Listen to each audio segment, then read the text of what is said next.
você vê o direito nessa arquitetura social toda que você descreveu até agora? Eu tenho uma reflexão no meu livro de Introdução ao Estudo do Direito, e em outras obras também, na qual eu insisto que o direito não é aquilo que o imediato das pessoas imagina. O direito não é resumido à norma jurídica.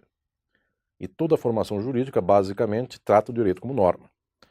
Isto é o justpositivismo nas suas variadas vertentes. Aí o meu livro de Filosofia do Direito aponta que uma das leituras contemporâneas sobre o direito, a mais recorrente das leituras, é a leitura do justpositivismo. O direito, para esta leitura, tem por momento excelente, momento constituinte, a normatização estatal das condutas sociais. Tudo isto, eu diria, querido Henderson, que vai pela casa de 90% das pessoas que se ocupam do direito. E mesmo quem não se ocupa, imagina que o direito é um saco cheio de normas.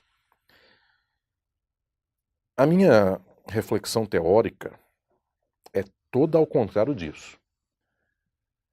Em primeiro lugar, para dizer que o direito não é só esse conjunto de normas, esse conjunto de normas é muito pouco, inclusive, e atrocidades foram feitas com normas impedindo a atrocidade, e os poderes judiciários do mundo dizem que não houve confronto com a norma, então basta dizer que a norma não foi descumprida para que então as pessoas considerem que ela não foi descumprida. Pela legalidade, horrores do mundo foram feitos, não tenho dúvida nenhuma de que a legalidade não é o centro da sociabilidade. Tampouco o direito positivo é efetivamente o que as pessoas fazem no seu cotidiano. As sombras e luzes do mundo jurídico, do poder judiciário, fazem com que o crime de algum seja visto e do outro seja apagado. Portanto, a legalidade em si é muito pouco. Já Péricles, no mundo antigo grego, num dos meus livros eu cito esta lembrança que sempre se fez de Péricles. As leis na Grécia Antiga, as normas ditas jurídicas, eram escritas em tabuletas e afixadas num jardim público. E ninguém podia tirar de lá porque a lei se presumia para sempre. Muito bem, mas as pessoas não queriam seguir aquela lei que estava fixada no jardim. Péricles deu uma sugestão para as pessoas. Tirar do gramado não pode, mas ninguém falou que não podia virar ao contrário e ninguém lê o que está escrito na norma. Então, aquilo que as pessoas chamam, sem muita cultura e de um modo muito autodepreciativo, de jeitinho brasileiro, é o jeitinho da sociabilidade. Só que aqui no Brasil nós não gostamos de nós mesmos, então a gente se ofende.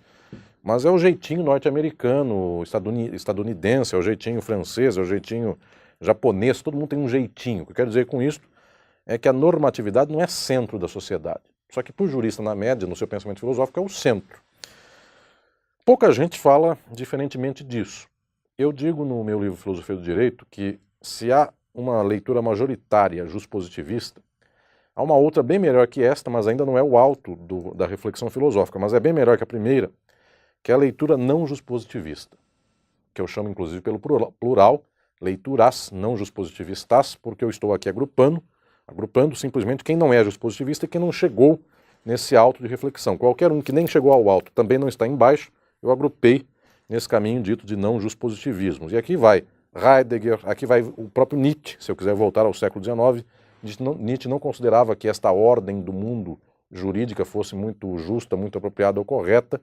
Era uma ordem, inclusive, de mando de uns contra a maioria, portanto, uma ordem que não se devia respeitar, mas assim Heidegger, assim Gadamer, assim Carl Schmitt, assim Foucault e tantos outros mais. O que estou dizendo com isso é que nós sabemos, por muitos pensadores do direito, da filosofia, das ciências humanas, ciências sociais, ciência política, que o direito não se resume ao momento normativo. O velho Carl Schmitt dizia por lá que o poder decide, não a norma jurídica.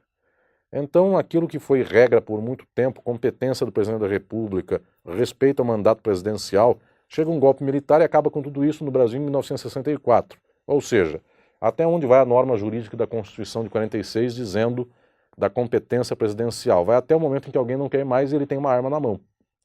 Descoberta de Carl Schmitt, a arma manda mais que a norma. Por causa disso, desmonta esta reflexão justpositivista, porque em todas as circunstâncias em que de um lado houve a norma e do outro houve a arma, ganhou a arma. Isto é ler de modo mais concreto a realidade do direito. E o velho Foucault também insistiu na sua reflexão morreu não tão velho, então o velho aqui não cabe, enfim, bem próximo do nosso tempo. Foucault insistiu na sua reflexão com o fato de que nós não temos uma limitação do direito, nem uma constituição do direito, a partir de norma jurídica, mas a partir de uma efetiva microfísica do poder, que faz uma rede social. A norma diz que todos são iguais perante a lei, na prática não são. A norma diz que há respeito aos direitos humanos, na prática não há. Isto é uma microfísica do poder. O que eu estou dizendo com isso é que existe uma materialidade do poder social que está acima do direito positivo. Quem lê de modo juspositivista leu pouco e leu errado. Quem leu de modo não juspositivista leu mais e mais acertado. Só que ainda falta. Eu digo que o campo mais alto do conhecimento, nesse campo desenvolvo minha reflexão e busco aqui tecer uma espécie de rede, de sistema de pensamento. Esse campo é o campo do marxismo, é o campo da leitura que vai tentar buscar o que determina em específico o direito na sociedade. Não só dizendo que o direito é o poder, mas nós também percebemos que poder por poder, eventualmente eu tenho alguém numa periferia do Brasil com uma boa arma mais potente do que a do policial e a do Estado. E eventualmente naquela viela o Estado não entra. Então nós vamos dizer nesse caso, qualquer um que tenha uma boa arma, ele é o poder que faz o direito. E não é assim. Porque ele faz a regra daquela viela. Só que há 500 anos quem faz a regra do Brasil inteiro, inclusive daquela viela, é o Estado brasileiro. Então não é simplesmente quem tem a maior arma, como foi essa briga agora do outro dia do Trump, dos Estados Unidos, com o líder da Coreia do Norte, para ver quem tinha... Um único que quase não parece realidade, o maior Sim, botão. Quem tinha o maior botão da bomba atômica. Enfim, Funcionava ainda. Freud explica na página 1 de qualquer livro dele. Mas estou dizendo aqui que não basta simplesmente dizer eu tenho a arma mais potente, a arma física, a espingarda, a bomba atômica mais potente, e por isso eu mando. Porque não é só isto, é mais que isto. A determinação do capitalismo, em toda a sociedade capitalista, sua determinação é econômica. Portanto, o dinheiro manda, o capital manda.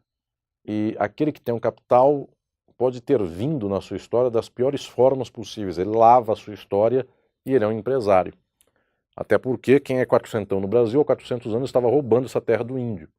400 anos depois, seu sucessor é alguém muito notável, porque seu bisavô foi conde, barão ou visconde, mas o bisavô do barão foi um bandeirante que saiu matando índio aqui pelos rios e caminhos da velha capitania, e por causa disso, depois de muito tempo, imaginou que ganhou alguma nobreza. O que eu estou dizendo é que o capital, de alguma maneira, é sempre uma exploração, uma expoliação, e isto determina a sociabilidade nossa. E tudo que é o direito na nossa sociabilidade tem por eixo uma forma de subjetividade jurídica, aquilo que é meu porque o direito garante que seja meu, aquilo que é meu, portanto, eu transaciono, isto é a mercadoria.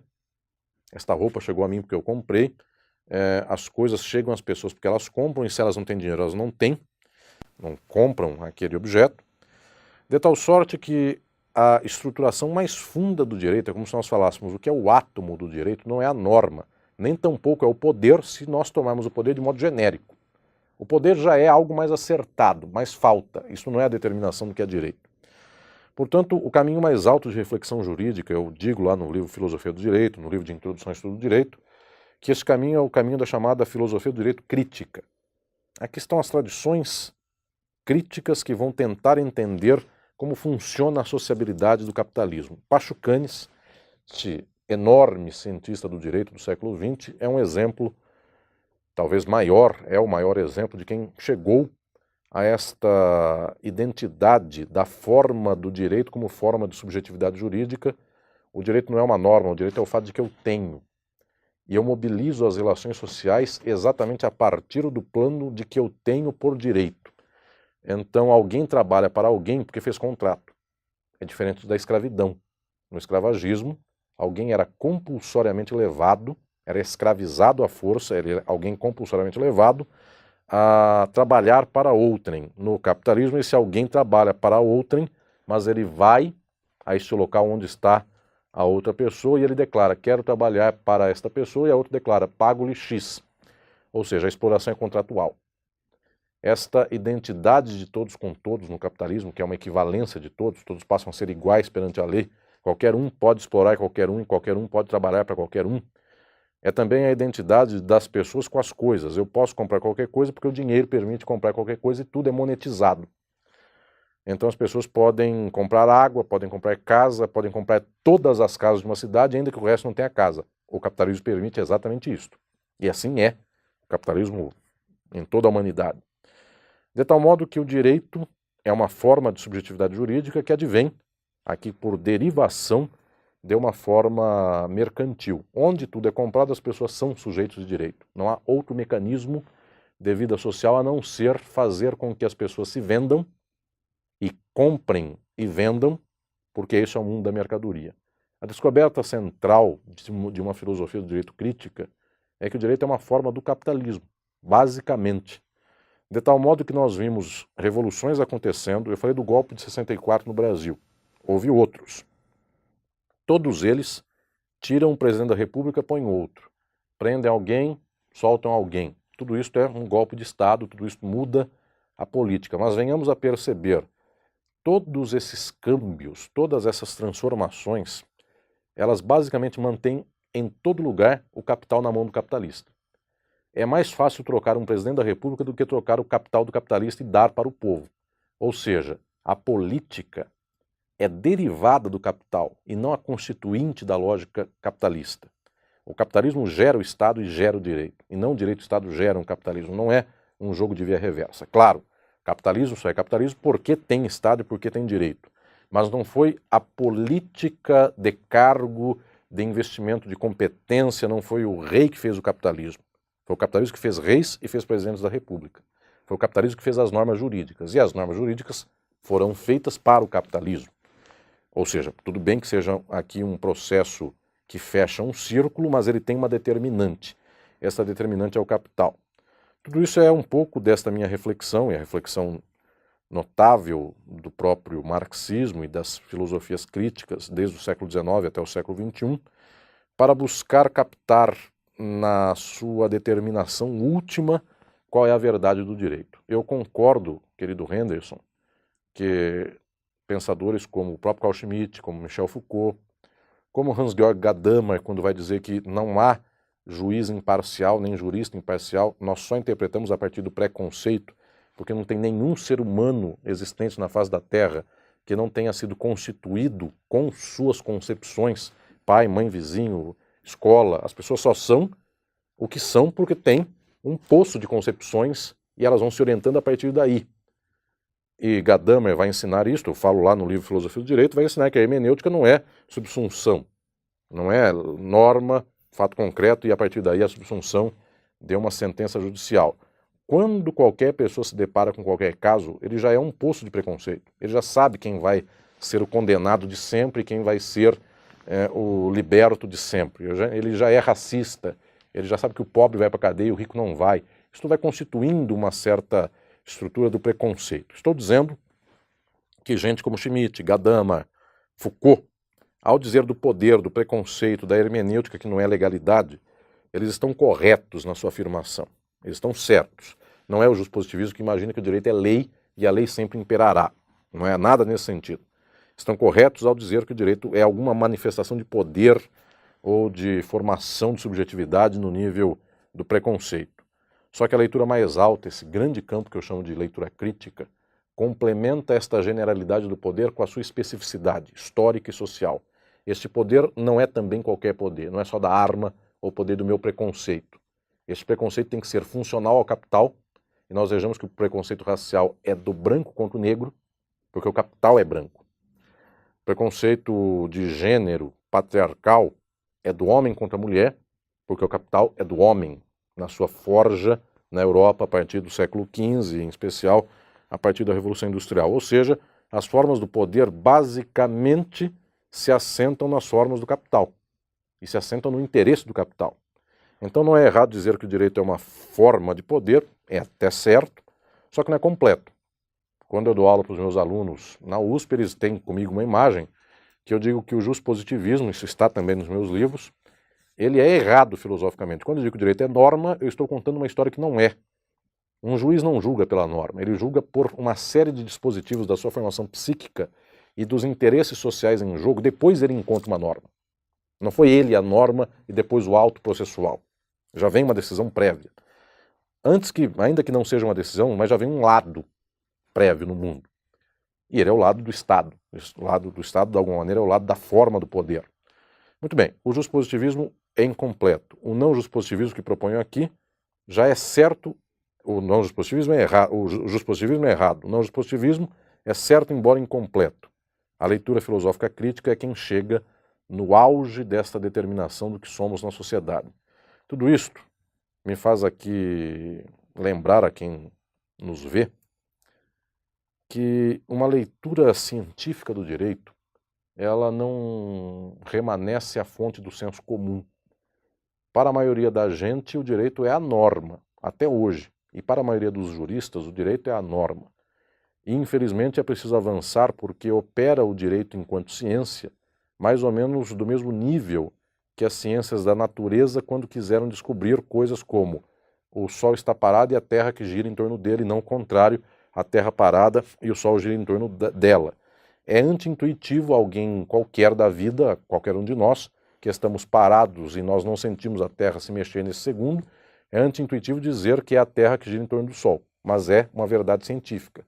Tal qual para nós uma certa ciência do dia a dia, que é só uma ideologia, é uma construção, enfim, banal do dia a dia, nos diz o direito é a norma que determinou tal coisa. É muito pouco, é errado, é quase nada. Eu insisto muito nesta minha reflexão, nos meus livros, nas minhas pesquisas, que nós temos que fazer aqui uma espécie de descoberta científica tal qual a do Galileu Galilei e do Giordano Bruno, quando viram que era o contrário a posição da Terra em torno do Sol, a posição relativa de um com o outro.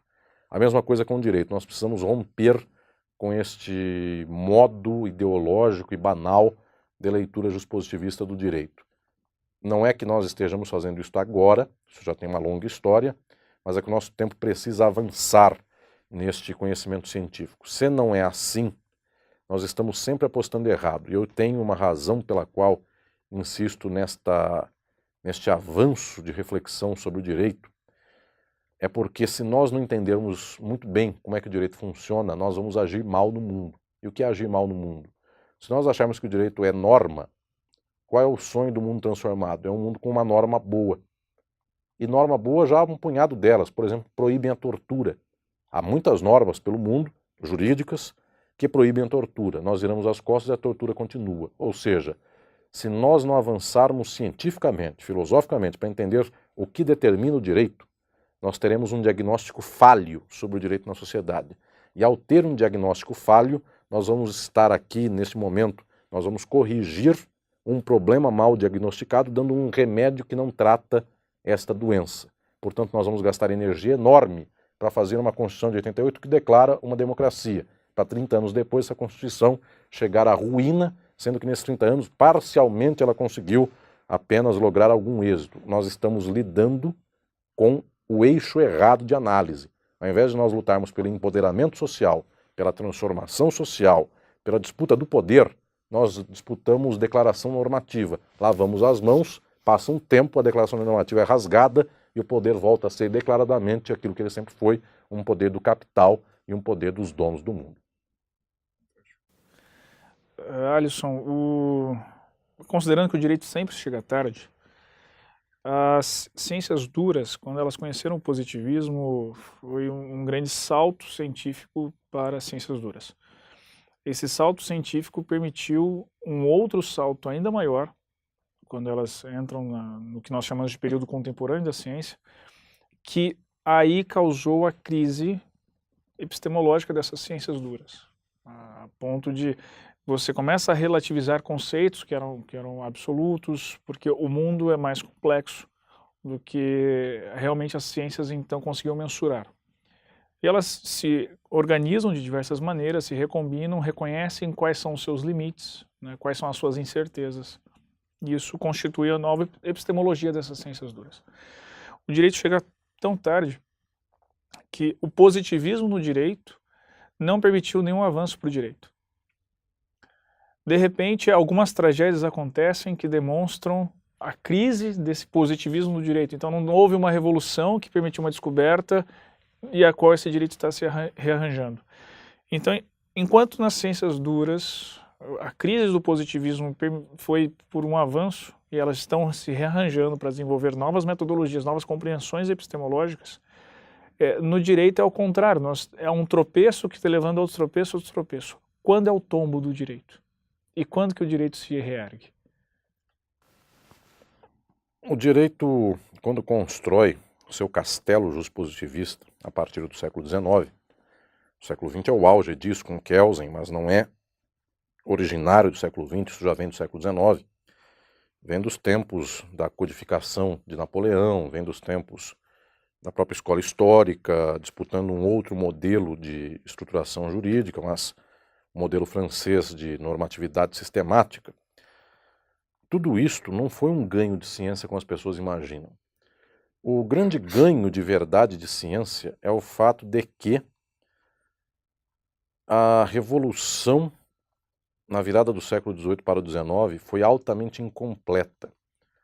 O povo tomou o poder, os jacobinos chegaram ao poder, de Robespierre para frente nós tivemos algumas experiências do povo no poder, mas o povo muito rapidamente foi tirado do poder na própria Revolução Francesa. O direito positivo é o girondino no poder, jamais o jacobino na última verdade do direito. Tal qual alguém descobriu que a Terra gira em torno do Sol e não o Sol em torno da Terra, isto varreu a ideia de que a Terra é centro do mundo, e varreu totalmente, não restou nada desta hipótese.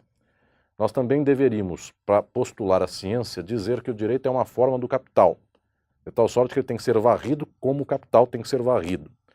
Só que há 200 anos o capital não foi ainda varrido, e, portanto, como varrido não foi, uma ciência do direito se desenvolveu, uma dita ciência do direito, se desenvolveu para dar conta desta sociedade que não foi outra, e que foi esta, que temos aqui. Portanto, há 200 anos nós já podíamos ter trocado tudo isso por dizer: o dia em que o povo tomar o poder não tem mais regra de subjetividade jurídica dizendo o que é meu não é seu, porque nós podemos dizer que a humanidade poderia ter todas as coisas para todos. O direito, então, é um índice, em termos da sua dita ciência, de uma sociabilidade atrasada há 200 anos, porque há 200 anos nós fazemos com que multidões não tenham e só alguns tenham por causa do direito. Graças às codificações como de Napoleão, nós temos a propriedade ao proprietário. E para nós isso é um louvor enorme. Ah, mas Napoleão fez com que o casamento fosse civil e não fosse religioso. Muito bem, esses pequenos avanços de saída do mundo absolutista não obscurecem aqui o fato de que nós vivemos, desde então, uma constituição da possibilidade de afirmação da própria burguesia. E, portanto, se nós observarmos quem chora e quem morreu, e quem viveu de modo mal, desde o século XIX até agora, o século XXI, viveu pelo direito, morreu pelo direito, porque não teve, e o direito fez com que fosse a propriedade de um e não do resto. Portanto, esta chamada ciência do direito, ela é, no final das contas, um instrumento do nosso horror. Certamente um dia, se nós deixarmos esta sociabilidade, tudo isso é varrido do mapa em um segundo, e pior, para sairmos desta sociabilidade é preciso varrer isso do mapa. É um nível, inclusive, de compreensão de mundo, de estratégia política e de leitura de subjetividade sobre valores e ordem social que nós não temos, porque para nós é praticamente inconcebível, dado o que nós somos, como nós somos forjados, é inconcebível imaginar que alguém não será o rico que ele sempre foi, que as pessoas poderão ter acesso igual às riquezas, porque a gente só sabe pensar o mundo hierarquicamente. E como será o dia em que o pobre pensar, comer como um rico? Como é que o rico vai se distinguir? Exatamente porque um dos horrores da nossa compreensão de mundo é que as pessoas tenham que ter distinção, as pessoas tenham que ter hierarquia. Como romper com tudo isto? Romper com tudo isto é romper com a ideologia do direito, porque exige romper com a ideologia de que alguns têm e outros não têm. É uma outra organização social. Ela pode até ter um punhado de normas, e ela certamente terá. O que ela vai ter nesse momento de normatividade, de arranjo social, no entanto, não é a forma da subjetividade jurídica que diz o que é meu é por direito. O que é meu é porque eu preciso da água, eu preciso da comida, eu preciso do teto, só. Não é porque, eventualmente, o direito falou que é meu e não é do outro. Nesse sentido, é um grau de coesão social de outro modo constituído, é um grau de fraternidade também bastante diferente. Eu diria, querido Henderson, que ao pensar naquilo que falta para transformarmos esse mundo, nós vamos entender que o nosso fardo da verdade jurídica pesa também para que nós não consigamos nos libertar. Este fardo faz com que nós acreditemos até hoje na imparcialidade, no Estado como bem comum, no direito como legalidade que funda uma certa imparcialidade de iguais. Tudo isso é horror. Eu insisto aqui com o fato de que é necessária uma leitura crítica, porque por gostar da humanidade, por gostar da vida social, por gostar de todos aqueles que vivem a vida em luta e que vivem sofrendo, eu quero dizer aqui que é por razão de toda essa gente que nós precisamos pensar em transformar a nossa sociedade e dar um fim nessa leitura que é jurídica. Então, eu diria tranquilamente para a sua percepção de que esta ciência do direito tem sido bastante incômoda e não tem florescido, no dia em que ela florescer bem e bem demais, o direito acabará. A única verdade possível para a ciência do direito é brilhar de tal modo que ela venha destruir esta mesma realidade. Tal qual, aí o paralelo é com a economia. O dia em que as pessoas entenderem muito e muito bem a economia, elas perceberão que é a exploração que funda a economia capitalista. O dia que entenderem muito e muito bem, o capitalismo acaba. O mesmo fim que levar o capitalismo será o mesmo fim do direito.